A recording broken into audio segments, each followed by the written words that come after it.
all are doing well. Welcome back to our Appium series. Those who have not watched our previous sessions, I would definitely suggest to go through it because this is a series of sessions, so it's very important to know about the prerequisite before coming to this session. In this particular session, we are going to focus more on the framework part, right? We will start on the automation of mobile applications, right? And we have already covered on emulator setup and how you can install your APK in your emulators. So now we are in the position to start our automation because we have the prerequisite ready. In this session, what we are going to do, we are going to learn like what are the IDs and how we are going to install it. Then I'm going to walk you through the process of creating a Maven project, right, with Appium dependencies. Right, from scratch we are going to do it on IntelliJ IDE. And then I am going to give you a little bit context on what is folder structure and how we are going to create our folder structure. Folder structure is very important, okay, both in terms of designing a framework from scratch, or you consider like how in interview they are asked on particular on the framework part. So on both the perspective, both your framework designing part and interview perspective, this session is going to be very, very important, right?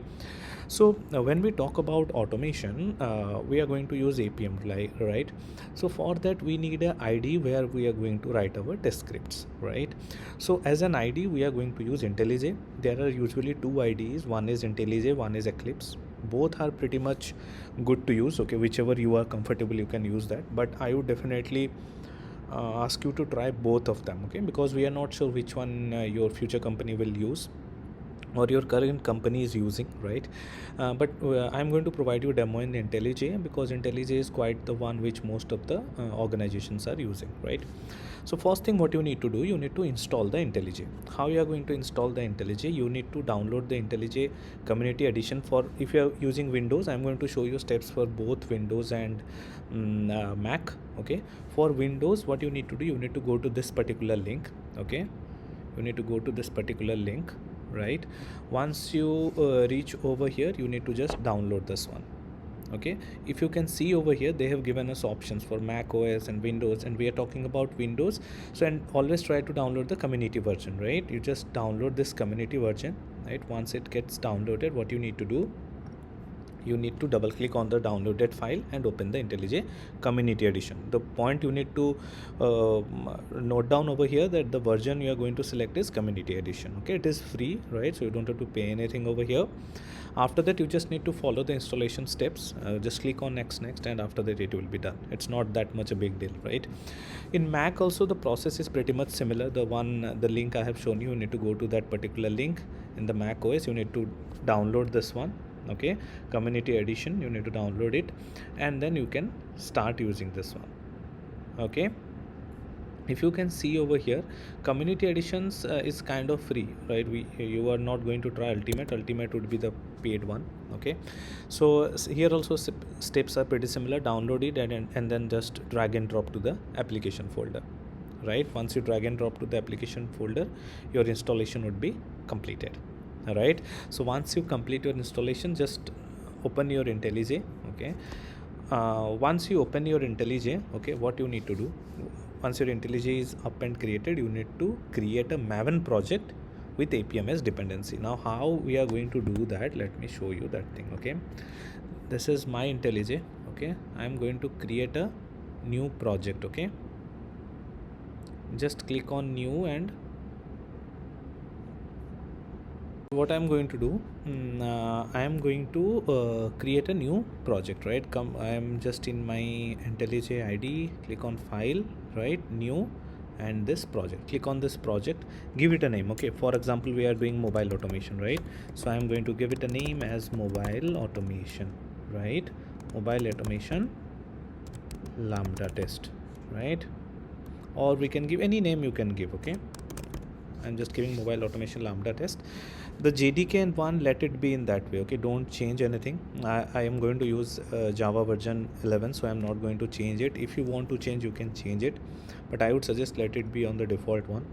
And here the archetype, you can use the quick start. Okay, Maven archetype quick start for it. Version, let it be with 1.1.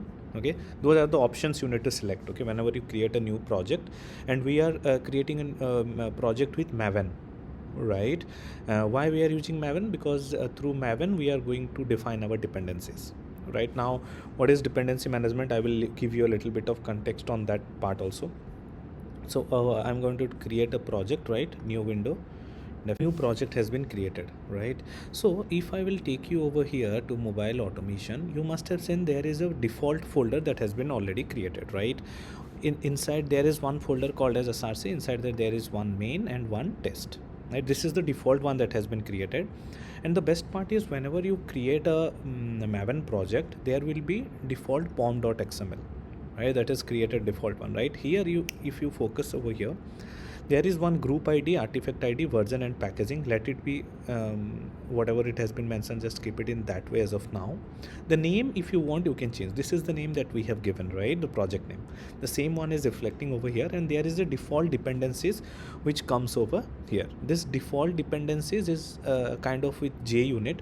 So let me give you a little quick context on what usually this Maven does. Okay, Maven is nothing but a dependency management. So now what is the role of this dependency management? What happens whenever we work with some test automation? For example, we are working with mobile automation. We need Appium, right? We need TestMu. We may need JSON. So all those are nothing but libraries, right? And when we want to use those libraries in our project, what we need to do, we need to import those libraries into our project. So when dependency management was not there in market, what we usually do, we have to manually download those libraries and import into our projects. For example, this is my project, right? I need to import over here those libraries manually. But what dependency management does, I don't have to manually download. Rather, I need to just tell dependency management, for example Maven here, that look, I need Appium, I need TestMu, right? Then what Maven will do, Maven will immediately reach out to that repository and download the libraries for us, and then import it into our project in simple terms. Okay, so instead of taking the headache of, okay, I need those libraries, I need to go and download that, and I need to again import it back to my project, that tedious or vicious cycle can be ignored, right? That's why dependency management is very important. There are many more value addition on top of it. I will add a separate session on Maven if required, but still, as you have started using it, so little bit of knowledge is quite handy, right? So by default, there is one main folder, there is one test folder which has been created under SRC, and there would be one pom.xml. So when you also create a project similar to our steps, expect that your folder system will look like this. Make sure that your archetype is same what I have selected. That is the important part, okay? Or else the folder structure may differ. So once you have this one, your SRC main folder and SRC test folder, right? Don't change anything over here. Let's go to pom.xml, and here what are the two libraries we need? The two libraries initially that we are going to need is Appium and TestMu. Appium is definitely for our mobile automation, and TestMu we are going to use to write our test scripts, right? So those who are already aware of TestMu, good. Those who are not aware, don't worry, it's just a framework, right? TestMu is nothing but a framework which helps us to write the test script. So whenever you want to write test scripts, you can either use TestMu or you can use JUnit. TestMu goes well because we are going to design our entire suite and everything with TestMu. That's why I'm going to use TestMu as dependencies. So as of now, what I need to do, I need to add two dependencies. Now, as I told before, that whenever you ask Maven that, okay, I need these dependencies, Maven used to reach out to the repository and it download those libraries and add it to your project. So in this case, what happens, we are going to define this to Appium and TestMu to Maven, but Maven has a condition that whenever you want some libraries to get downloaded, you need to mention it inside the dependencies. That means inside line number 24 and line number 17. Inside these two things, you need to add your dependency. Now the question is what dependency I need, right? Here the steps also I have written, okay? So if you want to go through these steps, you can check the steps over here, okay? See, create Maven project with Appium, open your preferred ID, choose a group ID, artifact ID. These are the unique identifiers, right? The name that I have given. Now once you create this one, what you need to do, in the pom.xml file, add the following dependencies. So this is the dependencies that I am going to add, right? So let me just copy these dependencies.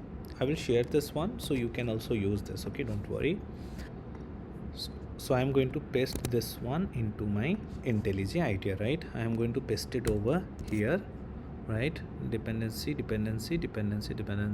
right? And I am going to paste it over here, right? So what I have done just now, I have just added the Appium and the TestMu into my pom.xml, right? But once you add it, what you need to do, if you can see, there are some red errors over there, right? So this one is not found, so some error it is giving. What you need to do, once you download or added this particular dependency into your pom.xml, you need to run this one, okay? You need to do a Maven repress or sync, so that what it will do, it will try to download those dependencies. Okay, so now it is basically trying to download those dependencies. Can you see now? All the red errors that were showing before, it has been resolved, right? Everything has been resolved, correct? So let me show you again. Just right click on this one, go to Maven. Okay, this is also one more way, reload project. Okay, it will also try to sync and download all the dependencies that is required. If you can see over here, all the red errors are gone. So make sure that once you copy pasted over here, just refresh the Maven, right? We basically technically call it as Maven build. It is nothing but you are asking to Maven that, hey, look, those are the new dependencies I have added. Can you please download it and add it to my project? And Maven will do the same, right? Just make sure your internet is working, right? So if you can see over here, go to this external libraries and you should be able to see TestMu to it, and then you will able to see, if you can see over here, right? TestMu is added, your Appium is, so everything what we have mentioned, that has been added over here. See, TestMu, correct? Appium. So everything that is required, we have added, that has been added to our project libraries as of now, correct? So now what you need to do, once your dependencies for Appium and your TestMu is completed, the next thing we should learn is about how we are going to design our framework, right? Whenever we talk about designing the framework, always remember, before you start working on the framework design, be sure about the folder structure. Folder structure is nothing but the starting point, right? Before you design the framework, you should have a clear idea about the folder structure, right? So this is the steps I have written. So what is folder structure in test automation framework? So the folder structure in test automation framework depends on the specific framework being used and the so what do we, in simple words, what do we mean by that? Whenever you, for example, let's take an example, you are designing a building, right? Whenever you design a building, what the architecture first does, it first make a drawing, right, on like where he will keep the children's area, where he will keep the parking area, where he will keep the podium, right, where he will keep the clubhouse, where he will keep the main building. So those diagrams first he figure out, right? First he design or draw those diagrams. Once those diagrams are approved and completed, then only he start working on on the building structure, right? He cannot directly jump into and start working on the building part on the day one, right? He need to decide first that what would be the structure, what would be the where he will keep which thing. So similarly in automation also, this is nothing but your architectural diagram. We are just trying to draw or trying to figure out that how we are going to progress when we start working on the framework designing. So there are a couple of folders which you have to mandatorily keep. Okay, before framework designing, you should have mandatorily keep these folders. Then you design the framework on top of it, so that it will be easy for you to segregate things. First thing is SRC, right? This is your main source code folder. If you have noticed, when we have created a project, by default SRC had been created, and it has two major folder. One is main, one is test. So SRC should be your main source code folder. Inside that there would be another subfolder called as test and main.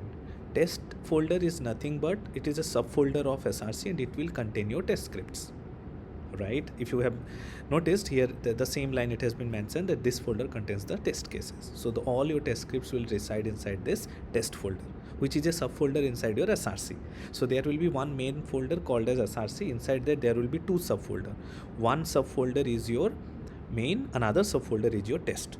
Now the test subfolder will contain your test scripts. Now what that another main subfolder will contain. Main subfolder will contain another packages. Okay, it will contain another packages, and those packages are kind of your one of the major package you can say is utilities. Okay, so when I will design, I will show you.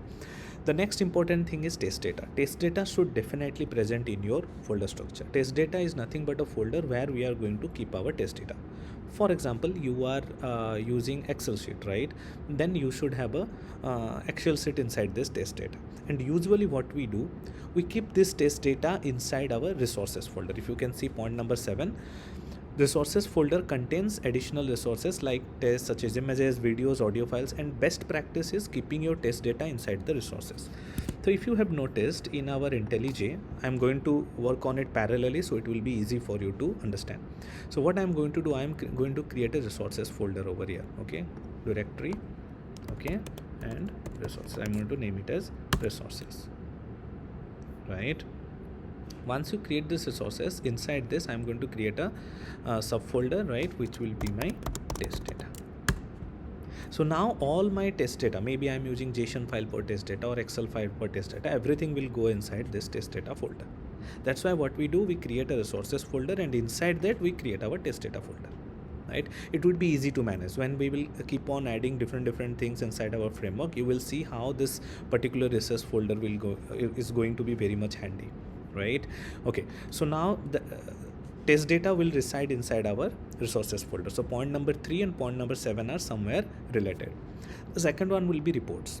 Reports folder is nothing but once your execution is completed, there will be some HTML report will generated or some logs will get generated. All those post execution things we are going to put inside this reports folder. Okay, this is not by default created, you need to manually create it. So what I'm going to do, I'm going to create a reports folder over here. Okay, and try to create it at project level. Okay, that means at project level I am creating. If I minimize it, expand it, this is at project level, reports, resources, right? Then src is main and test, correct? So src, main, test, one resources, one reports. See, before designing a framework, this should be there, so that when you start working on framework designing, you should have a clear picture. Like if I'm working on test data, I should keep it over there. If I'm working on HTML reports, I will keep it over there. So if you design the folder structure before, that would be a good practice, right? You should not jump into framework design without have a proper folder structure in your mind. Okay, the next thing would be your config. Library is not much required, I will tell you why later on. Sixth point is config. So config folder is nothing but whenever you deal with some properties file is basically where you keep the environment level things. For example, you are working with dev environment, QA environment, multiple environment will have multiple sets of information, right? We prefer to keep those information in properties file. We call it as configuration properties file. So whenever we deal with configuration properties file, we used to keep those files inside this config folder, right? So if you have one config folder, you may keep it at project level, right? You can just create a config file directly at project level, not HTML file like this. Let me tell you on this one, but you should have a config file. Okay, config dot properties, right? Either you can do like this, you can create a config properties file at project level. You have seen, right, how I have created. Just pay attention over there how I have created. Just go to file and then mention the extension is dot properties. It will automatically get a config property file. But in some organization, what they do, they try to keep a separate config folder for it. Okay, and mostly I would prefer to keep it inside resources. If you are keeping it separate folder, then keep it inside resources config folder, and inside the config folder you can create your config.properties as per your wish. Okay, if you have one config property file, then keep it at project level, but if you have multiple properties file, then only I would suggest to keep it as a separate folder. So according to your requirement, you can define it. Now you must ask here that why I will need multiple config property file. Maybe you have a property file on different projects, or maybe of different environment, for example beta, for example test, for example dev. In that case, you can have multiple config properties file. For each environment there will be one config file. We may have to manage in that way also. That's why you should aware that, okay, if I have multiple config properties in future also, then I would prefer to go with creating a folder inside the resources.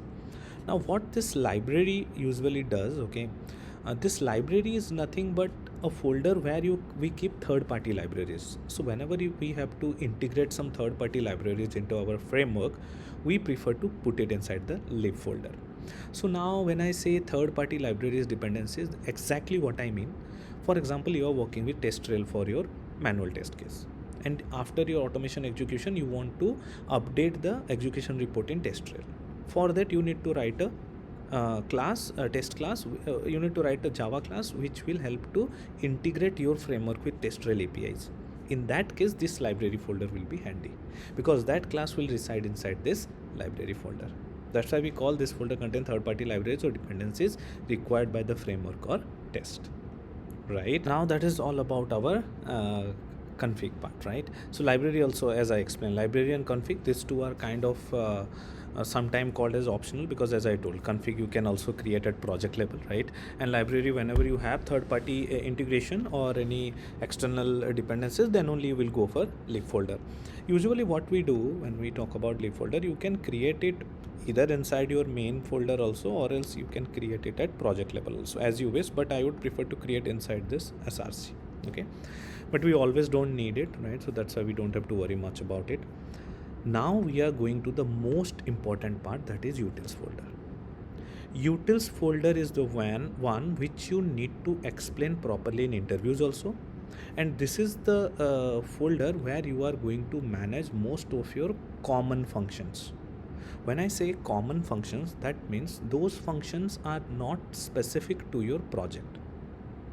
What do I mean when I say not specific to your project? That means, for example, you are working on a project where you need to read a JSON file. Okay, so you will create a class for JSON reader. Now that JSON reader will help us to read a JSON file. This is not specific to your project, right?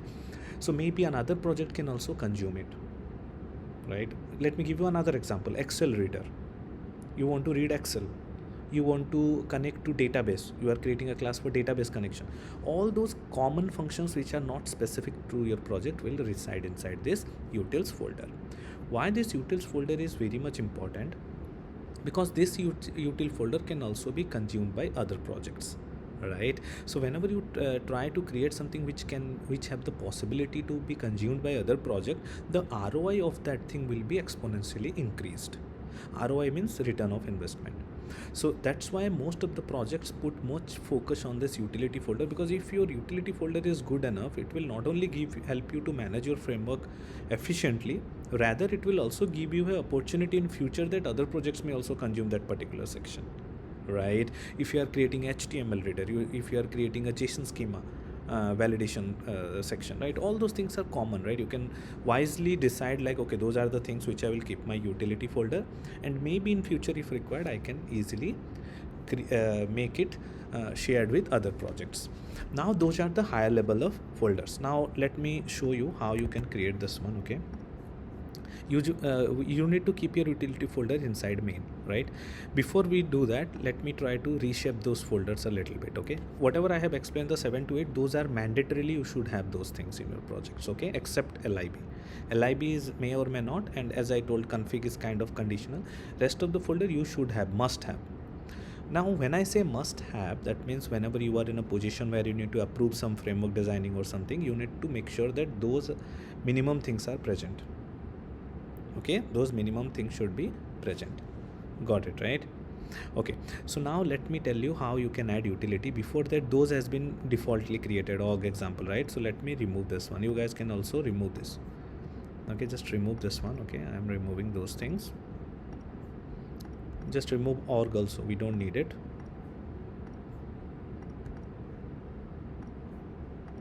Now what you need to do, we need to create our folders, right? Let me create a package over here that is called as utils, right? As I told, right, utils should be there.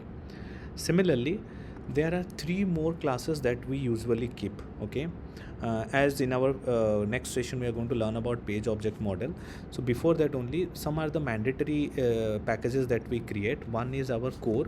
This core package is nothing but to keep our base test case, or in layman language, our driver script. Okay, when we will completely design the framework, you will realize that how important is this those packages. Okay, folder structure is one, that folder level we understand. Now we are creating packages inside it, right? So those minimum things are, 3 packages are bare minimum I'm talking about. Okay, what are the 3 packages? Pages, core, utils. Utils you understand, right? Utils folder. Pages is nothing but all your locators for each page is going to reside inside here. So as we are planning to implement page object model, that's why I'm keeping the pages package over here initially, right? And core is nothing but your driver script, base test package, everything will go inside it.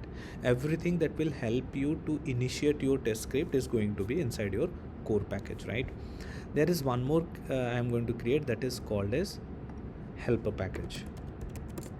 Helper package is nothing but whenever you need it depends on like of how you are managing your framework, but you can assume like you are working on a project, okay, and you need some common utilities related to your project, not means not like generic common utilities, because generic common functions will go inside your utility package, right? But if you have some generic function which is may help to manage your classes better. For example, let me give an example. Let you are working with a mobile project and you need to deal with one connection to one particular section in your mobile. Okay, for example, you are logging in and for that you need to generate an authentication or something, right? So that authentication generation need to be happen before you do the login. So that section is common, right, to your project. So that function you can keep it inside helper package, right? Because that is something specific to your project, but still you need it in most of your test classes. Those things we usually keep it in helper package, right? Always remember those are packages, right? Those are not classes or folders. So there are 3 things you need to remember: directory, packages, classes, right? This one, those are directories, right? This is a directory, but this is a package. This small dot is there, right? Those are packages. Inside this we are going to create classes. For example, inside this I am going to create a Java class. So whenever you create a new class, how you will create? You have option over here: class, interface, enum, annotation. I will show you everything: class, interface, enum, everything. But for example, as I told, in core we have our base test class, right? Base test, for example, right? So you can write like this and the class is created, right? So how it looks like, this is the directory, right? This is your directory. This is also main is also a directory, but core is a package, and inside that base test is a class. So directory, package, class, and then method. When we start writing creating functions and methods, we will keep it inside this base test. So now what you need to do, let's keep it in this way, don't add anything else. But here, as I told, here what we will keep, maybe a JSON reader, right? So inside this I may create a class called as JSON reader, right? So those are the classes I am creating inside the packages, right? And I would prefer to move this config.properties inside over here, right? And what I'm going to do, I'm going to create a test data file also. How you will create a, for example, I have decided that I'm going to teach JSON over here. Okay, we are going to fetch our test data from JSON file. So we will need a JSON file over here, right? For example, test data.json. Whenever you create any specific file, just mention the extension, it will create same. See now how it looks. Resources as config properties, test data.json, right? This report will contain our HTML reports, right? And our SRC will have main and test. Main will have core, helper, pages, utils, and test will have our test scripts. So when we start writing test scripts, we will basically start working on this designing, right? How we will add multiple packages first inside the test scripts, and then we will map it with our pages. So next subject is our page object model only. Then we are going to write our first scripts. So see, I don't always prefer to jump into writing the first test script. Before that, you should have the overall idea about it, because if you don't have an idea and you are in a hurry to only write the script and execute, it won't add value. Okay, you should aware of everything around it, then only approach it, so that it would make much sense to you. And when something make much sense to you, it will be easy for you to explain in the interview also, right? And same goes for it will be easy for you to work on it also, right? So I hope you have understood this section, right? And be sure that you have understood the folder structure, right? And if the main takeaways, if I will talk about main takeaways, would be your SRC, main folder. Inside the two subfolder, main and test, there will be another two folder you need to create. One is resources, one is reports. Inside resources, you need to create one test data, one test data folder, and one config folder, and there will be one report where you will keep the HTML report. Now at last, those, as you guys have till now have kept your patience, I am going to add one more important thing, okay? That is testsuite.xml. So whenever we create these resources, we prefer to create one more folder inside it called as test source. Okay, here we are going to keep our test suites. Let me add a simple format, testsuite.xml. Basically our testng.xml file will come here.